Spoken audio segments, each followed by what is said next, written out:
What is going on, everyone, and welcome back to the channel. I hope you're all having an amazing day. Now, today I've got for you a particularly sad story about a guy who's engaged to his fiancée, but then she suddenly breaks up with him and comes out as a lesbian. Now, this story is not so much about OP's ex, but actually about OP and the fact that nobody at all gives him a second of thought after this ordeal, but instead, everyone congratulates his ex on coming out. So without further ado, sit back, relax, let's get straight into this one. Make sure you are subscribed if you aren't already. How about this for an aggressive title to a Reddit post? My girlfriend came out as a lesbian before our marriage, and no one gives an F about me.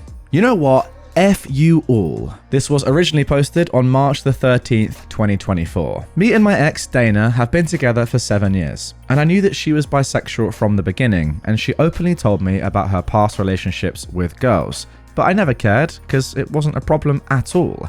We never had any big fight or arguments, but just small things, and we always sorted out everything. So, after 7 years of our relationship, I decided it was the right moment to ask the big question, because we were deeply in love, financially stable, and already living together. So for me, it was the right time. I prepared everything to make it as romantic and unique as I could. And when I asked her the question, she hesitated, but then said yes. That's when the problem started. I didn't understand why there was that hesitation, and I asked her, but she only replied, "I was nervous." So I gave up. We told the news to her parents. Mine died when I was 20, and my little sister when she was 17 in a car accident. Oh my. And our friends as well. But even here, some things were off, because her parents were faking to be happy, and I didn't understand, while our friends were super happy and were already telling us ideas for our wedding. 4 months passed by, and we were planning our wedding when the day came up. I came back home from work, and she was waiting for me with her bags ready, and I asked her what was going on. She told me, "Listen, I know that this is going to be hard for you, but I'm not bi. I'm lesbian. My parents have known this for 2 years, and that is why they weren't happy and were faking it. Please, I beg you to not make this difficult and just let me leave. Don't cry, don't beg me, don't scream. Let's just do things like adults." And then she drove away. I was standing there on my feet for like an hour in shock because I couldn't believe it. We passed by getting married to Dana coming out like a heartless and cold girl that I couldn't recognize. Now, the worst thing about all of this came next. As 3 months passed by that day, I cancelled the wedding. And literally, nobody ever texted me or called me asking me how I was, if I was fine, if I needed something, just nothing. Not her parents, not her. She blocked me that very day, and not even our friends. No one gives a dang about me at all. In this 3 months, I was hospitalized 3 times because I lost a lot of weight, 15 kilograms, and I have insomnia. I just work and come home, nothing else. While everyone else is praising her for her coming out, how good she is to finally realize she was lesbian, and her courage to be herself after years of fighting to find her true identity. Right now, I'm not even capable of being mad. I'm just in disbelief as to what's happened, how fast it all happened, and that no one gives an F about me because her coming out is more important than her ex. You know what? Screw them all. They showed me their true colors, and screw my ex as well. Okay, so there we go for the first post. Let's get straight into some top comments on that before I give my thoughts. Somebody said, "She did not solve her problem like an adult. She avoided it and then ran away like a little kid. Deplorable." Someone else said, "You did nothing wrong, and that was incredibly selfish, cruel, and awful of her. As soon as she realized she was a lesbian, she should have broken it off. She wasted a minimum of 2 years of your life that she knew for sure she was a lesbian, and she strung you along. Nothing makes that okay to do. Now it will get better. Give yourself the time you need to grieve and heal. Be kind to yourself. Treat yourself. Don't rush the healing. You'll be okay." And finally, someone else said, "I'm so sorry that you were deceived and that nobody gave you any sympathy. For your own mental health, you need to put all of these people behind you. They are not going to give you what you need. It will be hard, but you need to start rebuilding a new life for yourself. You can do it." Okay, so there we go. That is it for the original post. And yeah, I agree with all those comments. A lot of the time, you do see people in these relationships who discover their true sexuality, come out, and they get a lot of praise, and rightfully so, by the way. On the majority of occasions, I would say that is completely fine. However, in this instance, it's not. Because it's not fair. It's not fair on your ex, on OP. Like, look, don't get me wrong. I'm sure that coming out is one of the hardest things you can possibly do. But in this situation, you are screwing over the person that you're in a relationship with, and that ultimately is selfish, despite how hard it is to come out. If you've known this for 2 years and you haven't told your partner, I'm sorry, but that is selfish. I mean, in England, not too long ago, we saw the same with a famous TV presenter, Philip Schofield, now in a lot of controversy, but before that, he was getting a lot of praise for finally coming out. Although, not a lot was made of how that would affect his wife and their family. Like, what is she going to do now? I mean, she's just been conned for a long time. He said he always knew he was gay. It's just weird. I don't know if in that situation, the person coming out should be the one getting all the praise.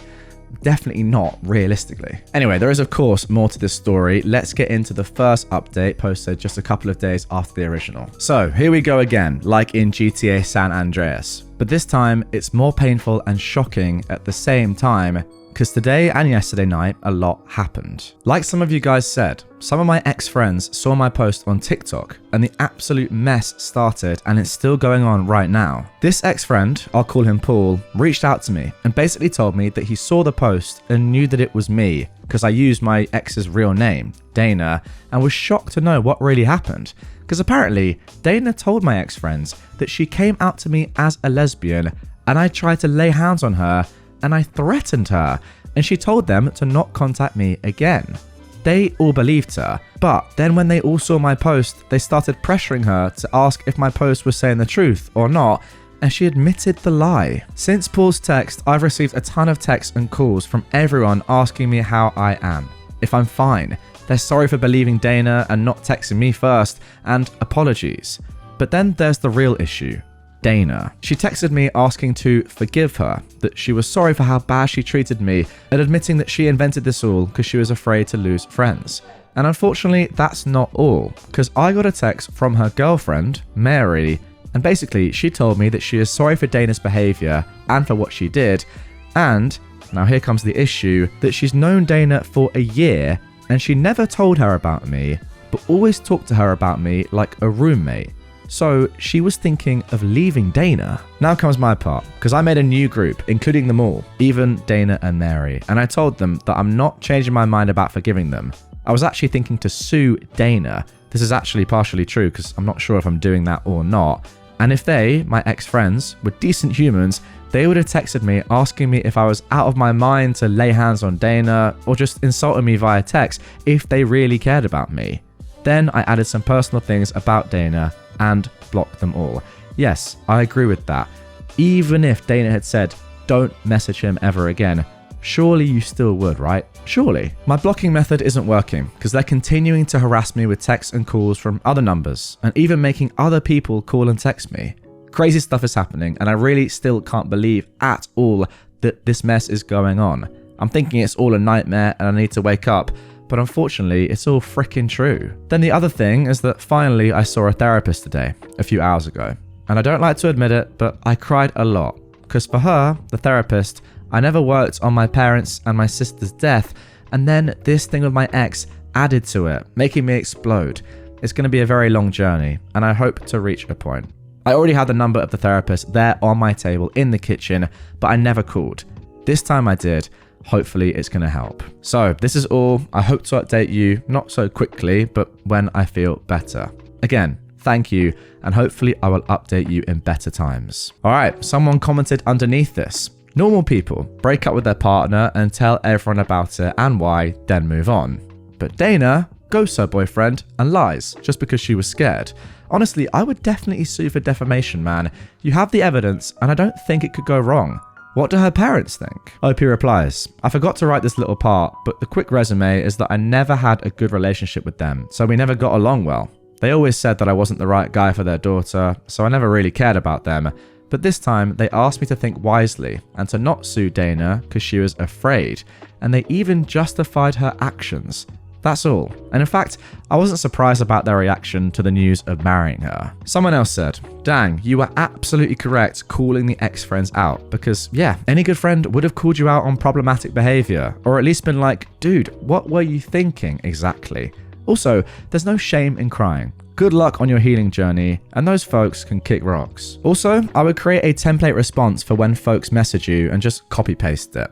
It's funny how they had no problem ghosting you, but now can't accept you telling them to F off. And then finally someone said, OP, just change your phone number so your ex and toxic friends won't call you again. Focus on your healing, and I pray you find the happiness and love you deserve. Alright, now let's get straight into the third update. This was posted on April the 15th, so about a month after the first update. A month has passed since my first post, and here I am again.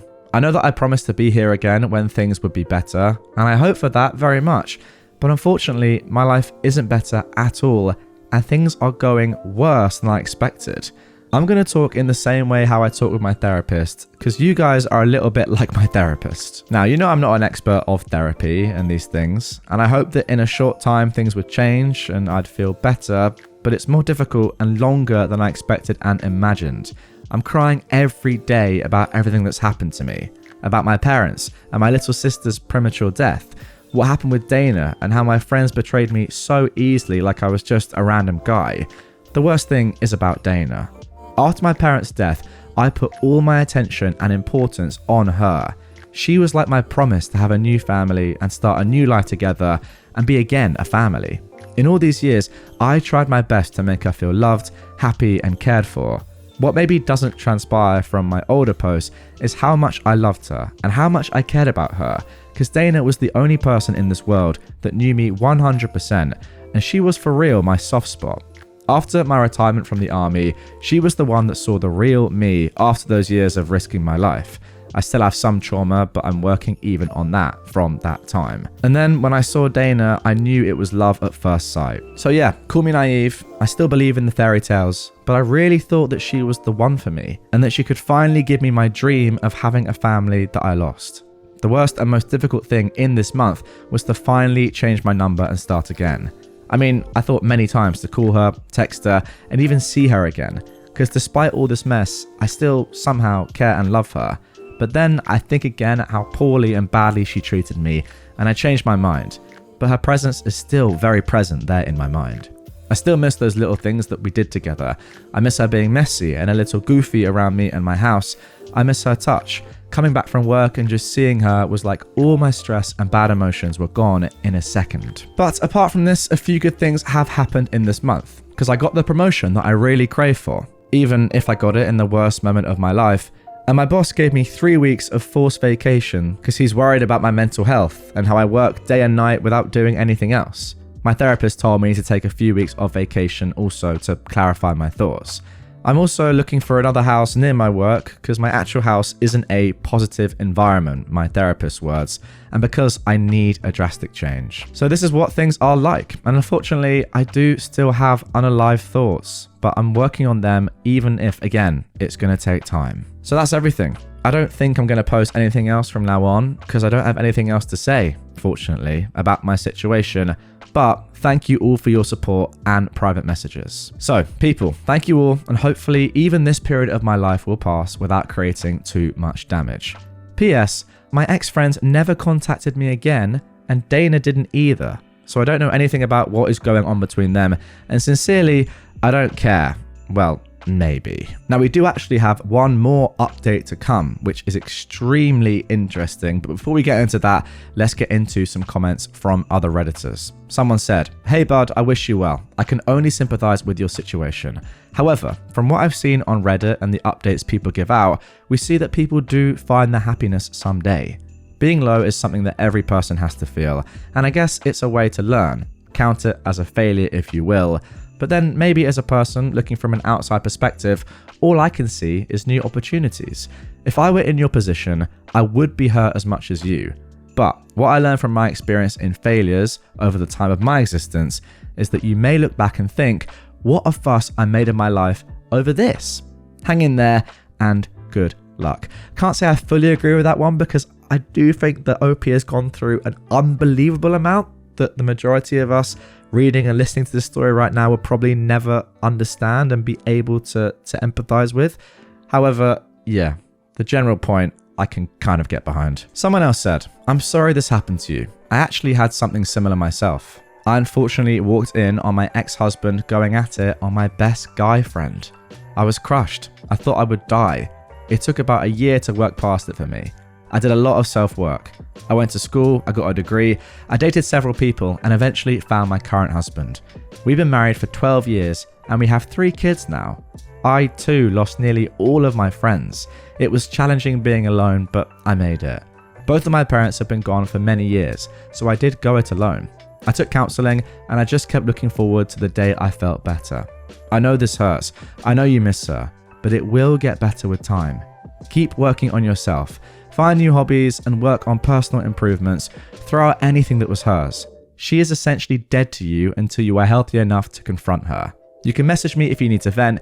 You got this. Yeah, guys, before we get into the final update, I do think it's worth reiterating the point that OP has barely even mentioned or really delved deep into what happened with his family. The fact that his parents both died and his younger sister died. That was almost like a passing comment in the first original post. But yeah, imagine having that happen to you, going through all that horrible traumatic experience and obviously still living with that day to day.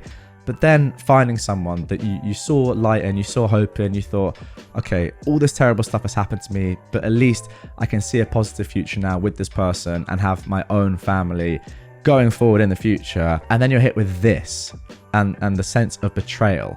And obviously that would bring all your past trauma flooding back as well, because, you know, if you can't trust this person to take you away from everything bad that's happened, then, you know, how can you be positive? How can you have a positive outlook on the rest of your life if that's just been taken away from you? I don't know. It's crazy. So yeah, I think we need to remember all of that when thinking about, you know, advice and tips for OP going forward. But I will say, he's doing remarkably well, the lad. Anyway, let's get into the final update of this one. I bumped into Mary yesterday. Hello people, don't worry, I'm still alive. According to my therapist, I can use this little place to vent about my thoughts, the things that happen to me, and updates about my life. So here I am. I'm not very good with Reddit, so I hope I'm doing things in the right way. Don't worry, my friend, you are. Like I said in the title, yesterday I had a strange meeting with Mary, remember Dana's girlfriend, and it was a better meeting than I thought. So I was at this bar in my city, and I was in line to order when Mary recognized me, and we had a chat. I offered her a cup of coffee and we chatted a bit about our life, how things are going and all that stuff. I must admit that she seems like a sweet and kind girl, and she immediately asked me if I was mad at her for what happened with Dana. But I assured her that she wasn't the problem at all. She didn't know me as Dana's ex-boyfriend, so she wasn't the problem. Mary said that I seemed much better now compared to almost 2 months ago, so she was happy. According to Mary, the day I made the group and blocked them all, she and Dana argued a lot and they broke up. She told me again that she was extremely sorry for what happened and how this mess all went down, and that if she knew it before, she would have never dated Dana because she has some values. We chatted for like 2 hours and got to know each other better. After, we exchanged numbers, and she told me that if I needed to talk, vent, or just rant about something with someone, she would be there for me. I appreciated that a lot, and then I went back to my house. It was honestly a nice meeting, and I wouldn't bet a cent on it, but it's nice to be wrong sometimes. So a part of my life since a few days ago seems to have returned to the norm. I haven't had any unalive thoughts for about 2 weeks, which is a great achievement for me. And actually, my mental health finally is getting better. In 3 days, I'll be in Japan for 3 weeks vacation, and I hope to be good and progress always with my mental health. So let's see. That's all. And I never told anyone my name, by the way, but I'm Clark. Peace and thank you for all your DMs. I'm starting to believe you and appreciate your support. So there we go. Once again, we've seen the power of Reddit. You know what I love is that OP's therapist fully embraced this as a place where OP can go and vent and get some really valuable feedback and help from other Redditors out there. I mean, I've read quite a few comments out there. It sounds as if OP has got a bunch of DMs, you know, giving him really great advice and helping him through this period. And yeah, it just shows what a valuable place a subreddit like this can be. Now, personally, I would just say to OP, like, you know, if things aren't always going well from this point onwards, it would be completely normal. In fact, if every day was better than the previous day, it would be extremely weird. You're going to have some downtime still going forward, but as long as generally you're on the up, and it does seem like you are, to be fair, we have to remember this is still very, very soon after the incident that's happened. Then yeah, fair play. You're going in the right direction. That is clear to see. And yeah, it seems to me as if the people of Reddit have had a big helping hand in that. Anyway, guys, that is going to do it for this one. Get your tips, advice, any encouragement, any help, any past experiences that you might have been through in the comments below, in case OP, the original poster of this, find this episode. You never know, he might. And if you are watching, Clark, you're an absolute legend. Best of luck to you in the future.